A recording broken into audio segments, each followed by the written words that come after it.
Lords, members of Parliament, members of the Legislative Assembly, aldermen, councillors, ladies and gentlemen, good morning. I truly feel honoured to speak to you at our conference 2025. My name is Pete Wray, and I'm the Ulster Unionist Party councillor for the Ards Peninsula on Ards and North Down Borough Council. I've been a member of the party since 2018, and I was elected in 2023. I was selected following the retirement of Alderman Angus Carson, who very sadly we lost earlier this year. He was a man of great integrity and true class, and it's a privilege to follow in his footsteps.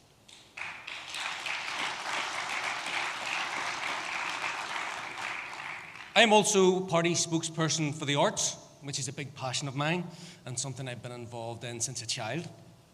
I've worked in the community and voluntary sector for 19 years. At the age of 18, I worked for Youth Action Northern Ireland on the Young Men in Violence programme before joining Northern Ireland Alternatives, where I currently manage the office in the Ards and North Down area. Alternatives is a community-based restorative justice organisation which aims to promote restorative practices and repair hurt and harm when they are caused within the community. Alternatives was born within loyalist communities, and although it's grown from 2 members of staff, Debbie Waters and Tom Winston, to over 50 members of staff working across Northern Ireland today, it still remains grounded within those loyalist working class communities. And it's my experience working within them that I want to speak to you a bit about today, and particularly around their attitudes towards unionist political parties.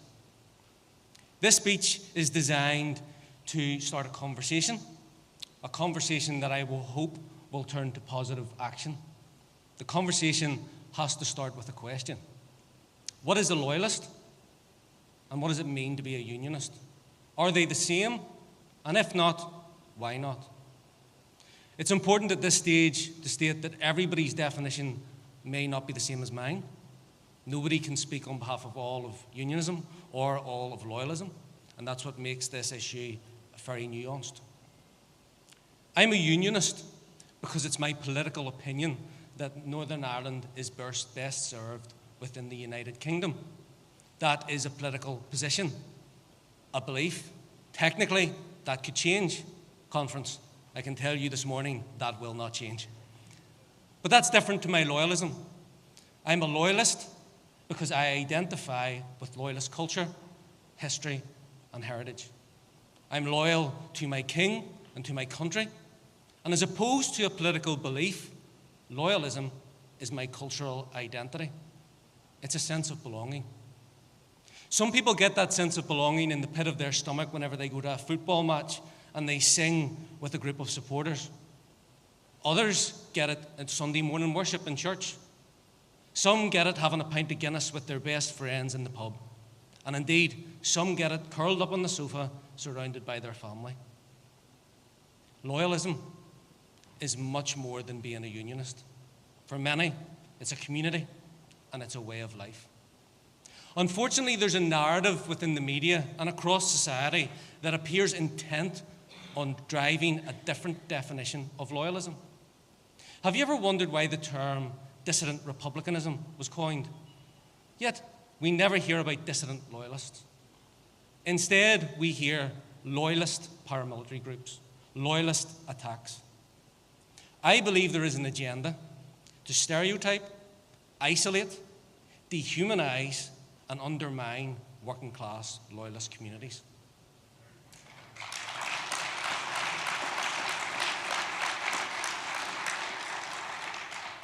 Conference, loyalists are not badly behaved unionists. They are not paramilitaries. They are not extremists. Loyalists are the people who serve you in the corner shop, who sit beside you in church, who are members of the loyal orders. They're people like me, and perhaps they're people like you. As somebody with experience working within these communities and speaking to loyalist people every day, I can tell you confidently that there is a disconnect between loyalism and unionist politics. Hopefully, that doesn't come as much of a shock to you. If you've ever looked at election turnout data for loyalist communities, then really it shouldn't. In the 2023 council election, we had turnouts like 45% in Bangor West, 42% in Titanic, and indeed in boxes within those loyalist communities, DEAs, such as Kilcooley, Woodstock, they were around the 40 and sometimes even close to the 30 mark. Of course, those loyalist communities want to maintain the union. In a border poll, they would always vote that way, but there is a massive problem that we have with apathy. There's lack of confidence in and support for our political parties. We don't see this mirrored in Republican communities, and therefore it's no surprise that loyalism and unionism has lost ground and lost seats to nationalism and indeed to the Alliance Party. It won't do unionism or loyalism any favours by ignoring this and burying our heads in the sand. There's a problem we must fix and a relationship we must repair. The group Let's Talk Loyalism were formed in 2021, and they aim to provide what they describe as a thoughtful, constructive and unapologetic voice for the loyalist community. They released a paper in July, What Next? An overview of loyalist responses to key challenges facing unionism today. Aside from the views of the group themselves, they based this paper on a survey of 50 people within loyalist communities. The small sample size may draw criticism, but in my own experience, I would consider the views that are in this paper to be broadly in line with wider loyalism. So there were 5 key themes that the paper identified as challenges facing unionism. They are challenging the Windsor framework, mobilising the unionist vote, engaging young people, encouraging unionist unity, and empowering loyalism. In terms of the recommendations that this group would like unionism to get responses to and to work on, is a cross-party document strategy for restoring the UK market, a unified campaign around voter registration and turnout, unionist electoral cooperation, especially within Westminster elections, educational programmes to engage young people, and increased representation from people from loyalist working class backgrounds in unionist political parties. I believe there is some merit in many of these proposals, and I know that the wider party are having conversations around them. I don't agree with everything that's published in the document, but I would encourage you all to read it. If you do, you will come to the conclusion that many people from these communities don't trust political parties. They don't connect with them. They don't feel like they understand them. If we build that trust, we can rebuild the relationship and repair it, repair the disconnect that exists. Unionism and loyalism aren't the same, but we have one massive thing in common, and that is that we want to protect the union. What I would like to say to you is we should do so as a family. There will be times of disagreement, as there are in all families. Due to what I call a siege mentality, often loyalists are guilty of trying to defend the indefensible. Or when things go wrong within a loyalist community, they will point to republicanism and all their wrongs. Conference, we should never use republicanism as some kind of yardstick for morality, ever. We need to call out whenever things go wrong.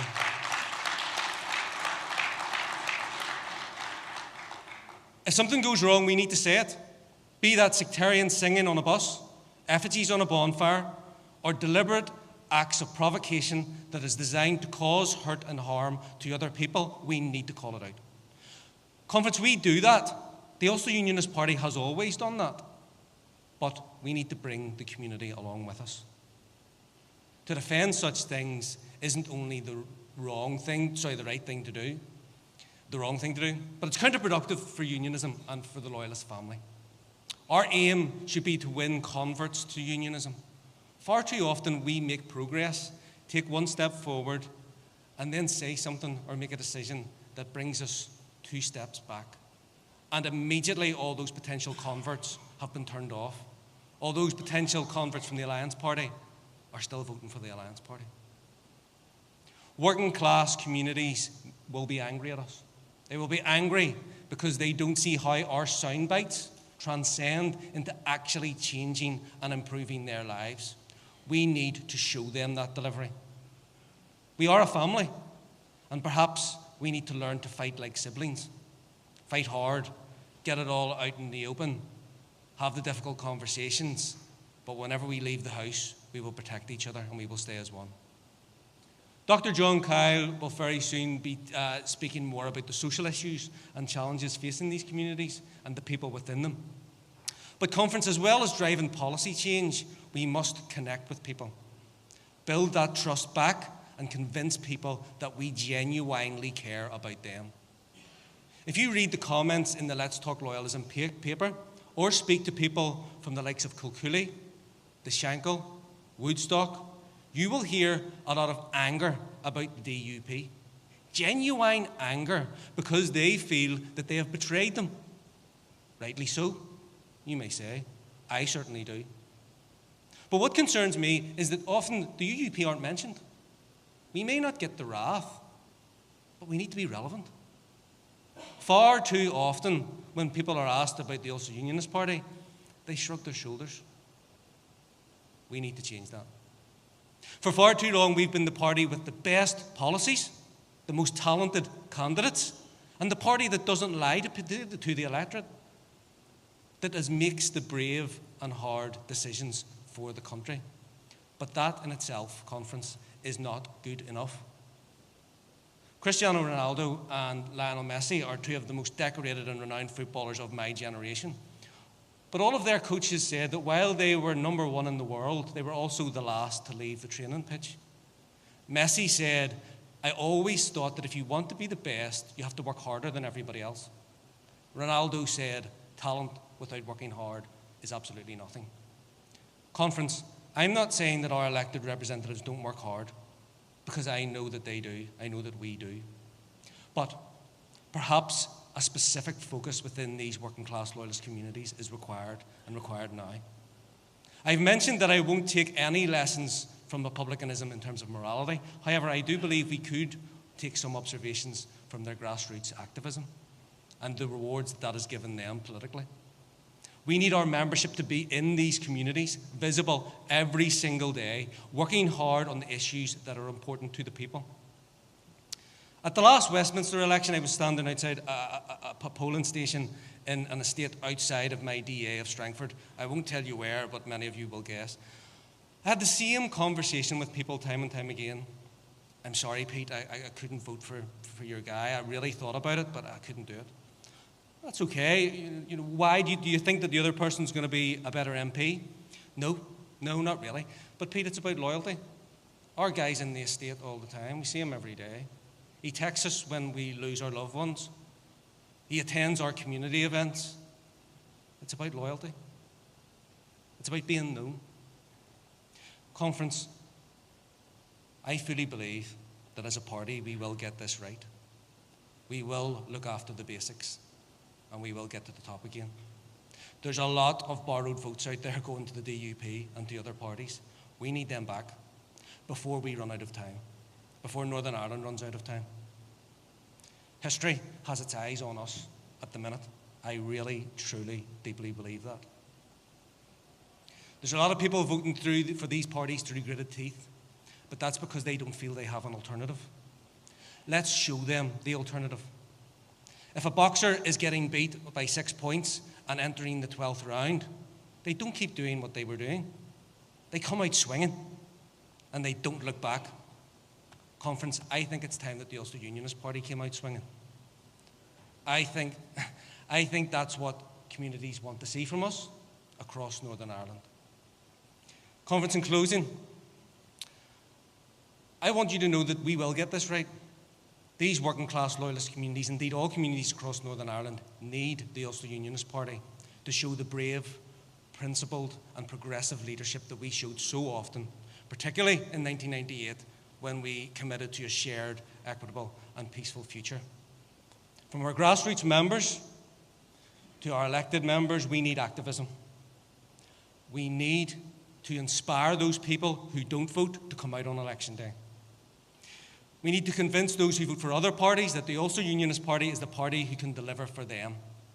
Convince them that we can stabilise chaotic government and secure Northern Ireland's place in the United Kingdom forever.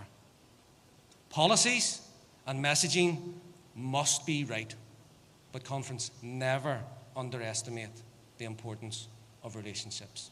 Seize the day. Let's go.